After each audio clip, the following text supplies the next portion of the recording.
O futebol é sempre marcado pelas grandes ligas. Na década de 80, década de 90, o futebol italiano era a melhor liga do planeta. Depois, nos anos 2000, a La Liga, com o Barcelona do Ronaldinho, depois do Messi, o Real Madrid dos Galácticos e depois do Cristiano Ronaldo, era a liga mais vista, né? A liga onde mais as pessoas acompanhavam no mundo inteiro. Até que, nos meados dos anos 2000, a Premier League foi se tornando cada vez mais a melhor liga do planeta e hoje praticamente não há nem discussão, né? Se você perguntar aí a cada 10 fãs de futebol, sei lá, 8, 9, vou dizer que a Premier League é a melhor liga do mundo e a pessoa que disser que não é a melhor liga tá errada. Então a ideia do vídeo aqui é explicar como que a Premier League foi criada, como que o futebol inglês, que lá na década de 70, 80, vivia a crise dos hooligans, né? Um futebol marcado muito por tragédias, muito marcado por violência, vandalismo, e depois acabou se tornando numa liga rica, uma liga prestigiada e que o mundo inteiro acompanha. Então no vídeo de hoje eu vou explicar como que a Premier League se tornou a melhor liga do mundo. Bom, o campeonato inglês na época, década de 70, década de 80, você tinha ali times muito fortes.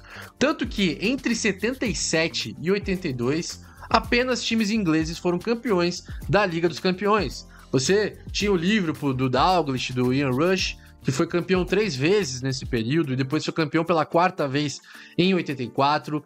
O Aston Villa ganhou o primeiro título da Liga dos Campeões também nesse período. E o Nottingham Forest, que foi bicampeão da Liga dos Campeões até de uma forma surpreendente, né?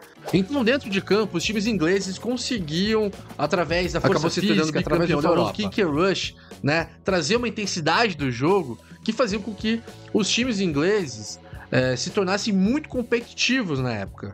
Porém, nas arquibancadas, fora de campo, ali que estava o grande problema do futebol inglês.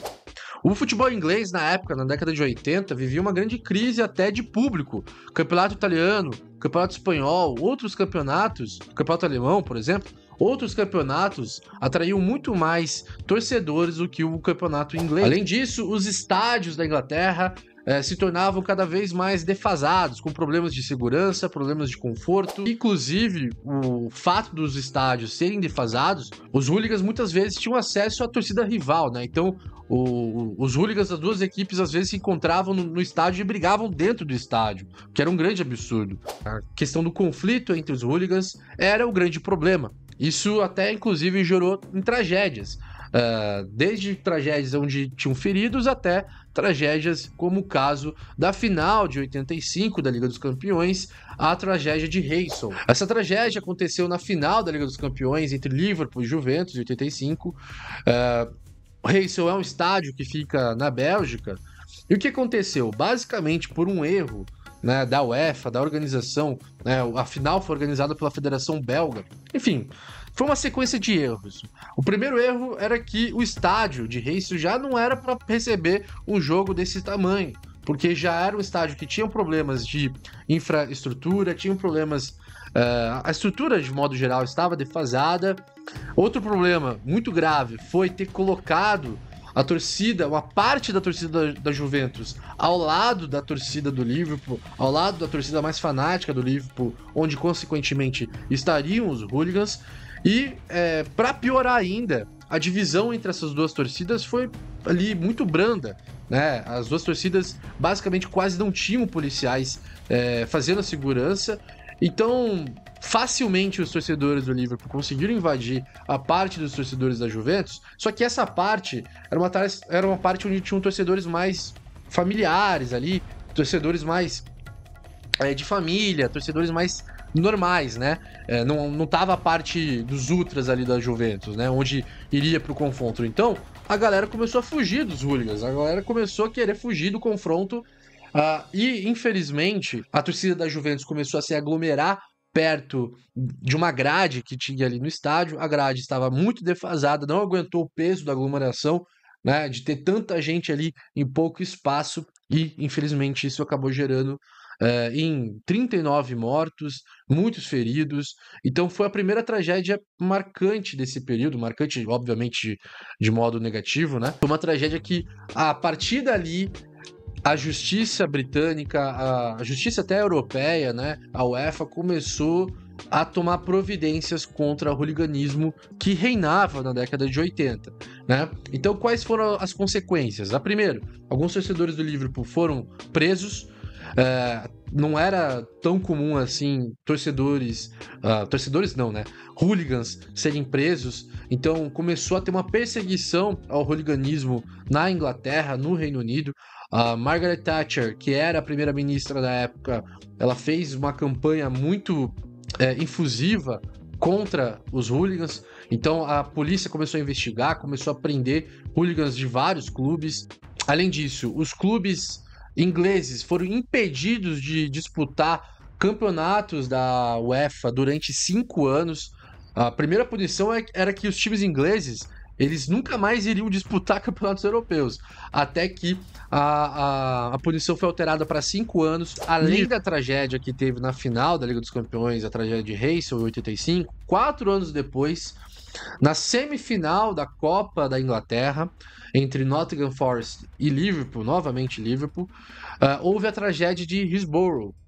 Essa tragédia foi muito mais clara ali, né? A questão dos estádios estarem defasados e com problemas de segurança, né? E a falta também de organização da polícia, a falta de organização de quem estava ali organizando a Copa da Inglaterra. Porque a tragédia de Hillsborough, ao contrário da tragédia de Heysel, foi ocasionado por uma superlotação, né? Onde muito mais torcedores estavam... a capacidade estava muito acima do que a permitida, numa parte ali do estádio de Hillsborough, e isso ocasionou, né, com que vários torcedores, infelizmente, fossem massacrados ali através da aglomeração de ter tanta gente em pouco espaço e ocasionou em 96 mortes, né? Foi uma das maiores tragédias da história e ali ligou realmente o sinal de alerta completamente. Então já tinha os casos de brigas de hooligans, os casos de invasão de campo dos hooligans durante todo esse período que eu tô falando, mais a tragédia lá de 85, depois a tragédia de Hillsborough em 89. Então a soma desses fatores resultou no relatório Taylor. O que era o relatório Taylor? Era uma medida de práticas para que os estádios da Inglaterra, do Reino Unido como um todo, tivessem alteração na sua infraestrutura, onde, por exemplo, os torcedores não poderiam mais ficar em pé, os torcedores teriam que ser identificados como uma medida de segurança para poder entrar no estádio. Então não bastava só comprar o ticket, você tinha que também se identificar. O próprio ingresso acabou ficando mais caro, o que consequentemente elitizou os estádios, querendo ou não. Então uma série de fatores acabou ocasionando para que os estádios da Inglaterra se modernizassem e para que fossem mais seguros também. E aí tem muita gente que critica algumas medidas, criticando principalmente porque elitizou, que muitos times acabaram perdendo a essência da torcida, né? Então há essa crítica, né? Muita gente critica a Thatcher na época também, porque ela era contra a cultura do futebol, contra a paixão, né, dos torcedores. Então há essas críticas também, mas há também o lado de pessoas que elogiam pelo fato de ter acabado com a violência, uma medida de sucesso em ter acabado com a violência no futebol inglês, né? E isso é fato, né? Tanto que os hooligans, com o passar dos anos, óbvio que ainda existem os hooligans na Inglaterra, mas eles não possuem nem de perto o tamanho e influência que eles tinham na década de 70, década de 80. Bom, trazendo esse resumão, aí dá para você entender, então, como que tava, né, o futebol inglês na época. Então, na época, baixo público, muita violência, todo esse período ali de crise até, né? Porque, se você não consegue atrair os torcedores, os times ingleses não conseguem disputar as competições europeias, isso vai pesar no bolso também dos clubes ingleses. Então, a partir de todo esse cenário caótico do futebol inglês, foi a partir disso que, com o Big Five da época, e olha só, o Big Five da época não tinha Manchester City. Manchester City, na época, era um time de segunda divisão. Então não tinha Manchester City, não tinha também o Chelsea. Qual que era o Big Five da época? Arsenal, Manchester United, Liverpool, Everton e Tottenham. Everton, na época, era um time muito competitivo. E antes de eu continuar falando como que a Premier League foi formada, deixa o like. Porra, já estamos aqui já há um tempo no vídeo, você ainda não apertou o joinha, velho. Porra, meu, assim não consigo pagar as contas, né, como diria o outro, né? Voltando aqui pro vídeo, então vamos explicar como que a Premier League foi criada. Como eu disse, o Big Five ali, Arsenal, United, Liverpool, Everton e Tottenham lideraram o movimento para criar a Premier League. E qual que era o objetivo principal, né? O principal argumento para eles saírem da EFL, que era a English Football League, que cuidava ali do campeonato inglês. Eles queriam basicamente ter mais autonomia para, principalmente pensando em arrecadar mais para poderem formar elencos, né, formar mais jogadores, para começar a competir de igual para igual com o futebol italiano, que estava muito forte na época, com o futebol espanhol, que estava em ascensão também, né, onde tinha lá o Barcelona do Dream Team, tinha outros times espanhóis muito fortes, para brigar contra o futebol alemão, o futebol francês, que também vinham muito forte. Então, o futebol inglês na época, não é absurdo dizer que no início da década de 90, o futebol inglês era a 6ª ou 7ª força. O futebol holandês era mais forte.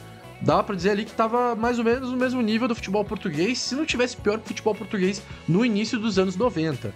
Dito isso, então o grupo rompeu com a EFL e também com a Federação Inglesa de Futebol, e o campeonato inglês se tornou a Premier League como nós conhecemos hoje, se tornou uma corporação fechada, onde o dono de cada time que está na Premier League é um sócio da liga, né? Onde o dono de cada time que está ali na Premier League tem autonomia para votar, né? Para dar sugestões de melhorias para que a liga possa se desenvolver. Então, assim que surgiu a Premier League, e a primeira temporada foi em 92-93, onde tinham 22 equipes, e aí depois acabou mudando para 20 equipes. Mas, afinal, o que fez a Premier League se tornar tão rica ao longo do período? Bom, como eu disse, né, o futebol inglês vinha se recuperando aos poucos, não estava entre as principais ligas nos anos 90, inclusive nos anos 90 ainda, o futebol inglês tinha fama de ser um futebol feio, ser um futebol rústico, né? Mas com o passar dos anos 90 e através da medida de distribuição de dinheiro, aos pouquinhos os times ingleses foram melhorando, foram se tornando mais competitivos, né? E aí começou a ter sucesso com o Manchester United do Alex Ferguson, onde se tornou uma das melhores equipes da Europa, né? Aquela geração do Giggs, David Beckham, Paul Scholes e companhia. E como que era a distribuição de dinheiro da Premier League? Bom, 50% era dividido igualmente entre os 20 clubes da Premier League, 25% de acordo com a classificação da temporada do ano anterior e os outros 25% de acordo com a audiência de cada clube. O Manchester City, em 2021, recebeu 1,5 mais vezes de arrecadação da liga do que o Sheffield United, que foi o último colocado na época. Se você pegar a La Liga, primeiro que ela tem uma distribuição diferente, né? A La Liga, 50% é dividido igualmente ali entre os 20 clubes, 25% de acordo com a audiência dos clubes e os outros 25% de acordo com o desempenho esportivo nos últimos 5 anos ali do clube. Se você pegar a La Liga e comparar com a Premier League, o Barcelona, em 2021, recebeu 3,5 vezes mais que o último colocado, o Huesca. Ou seja, com o passar dos anos, né, pegando lá da década de 90 para cá, era notório que, principalmente a classe média, né, do futebol inglês, os times de meio de tabela, fossem arrecadando mais e mais e mais. O X da questão foi que desde lá atrás, onde a Premier League foi criada na temporada 92-93, o X da questão foi que os clubes entenderam que eles precisavam a televisão, precisavam se aliar aos direitos de transmissão dos jogos da Premier League. Então foi isso que fez com que a Premier League arrecadasse muito mais do que as outras ligas, né? Se você comparar a arrecadação de direitos de televisão da Premier League com as outras ligas, assim, é algo bizarro. Hoje, o lanterna da Premier League fatura de televisão mais do que os campeões da Itália, da Espanha, da França, da Alemanha. Isso mesmo. Hoje, quem que ficou no último lugar mesmo, na temporada passada? Hoje, o Sheffield United, que foi o último colocado da Premier League ano passado não, na última temporada, faturou mais de televisão do que a Internazionale, campeã italiana. Então, isso mostra como que a televisão, como que os direitos de transmissão dos jogos da Premier League foi um fator determinante. E aí, com a distribuição, e aí com o método de distribuição do dinheiro da Premier League, fez com que fortalecesse os times medianos e os times ali pequenos, né? Entre aspas, do futebol inglês. Então, não à toa, se você pegar ali hoje, entre os 20 times mais ricos do mundo, você vai encontrar o West Ham, você vai ter ali o Newcastle. O Newcastle, lógico, teve ali, né, a Arábia Saudita, o governo da Arábia Saudita comprou o Newcastle, mas enfim, então, mas tá ali, né? Mas o próprio Tottenham também, que se fortaleceu muito financeiramente nos últimos anos. E aí você tem os outros Big Five ali, né? Além do Tottenham, entre os 20 times mais ricos. Mas outros times mesmos, né? O Aston Villa também era um time que estava na segunda divisão. Hoje aí consegue tirar jogadores fortes, né? De outras ligas. Você tem Wolverhampton, que cansou de tirar jogador português, né? Do campeonato português como um todo. Você tem o Brighton, que também tem um baita departamento de scout, consegue contratar muito bem. Enfim, então você tem ali times que antes não conseguiam ter esse peso no mercado de transferências, que hoje consegue ali pegar jogadores de times grandes das outras ligas. Fora tudo isso, também tem o aporte financeiro dos donos da Premier League.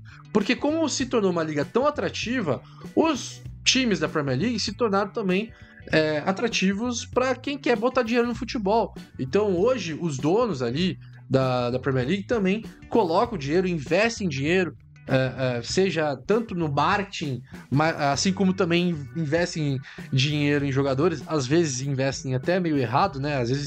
Às vezes exageram aí, contratando jogador mediano por 40 milhões, 50 milhões. Inclusive, eu já fiz um vídeo falando sobre isso, falando que às vezes a Premier League a galera exagera um pouco, né, em elogiar a Premier League, achando que a Premier League é extremamente acima do que as outras ligas dentro de campo, e eu provo isso no vídeo aqui, onde o desempenho dos times da Premier League não foi tão acima assim em relação às outras ligas na temporada passada. Então confira aqui o vídeo que tá no card, onde eu falo se a Premier League é superestimada ou não.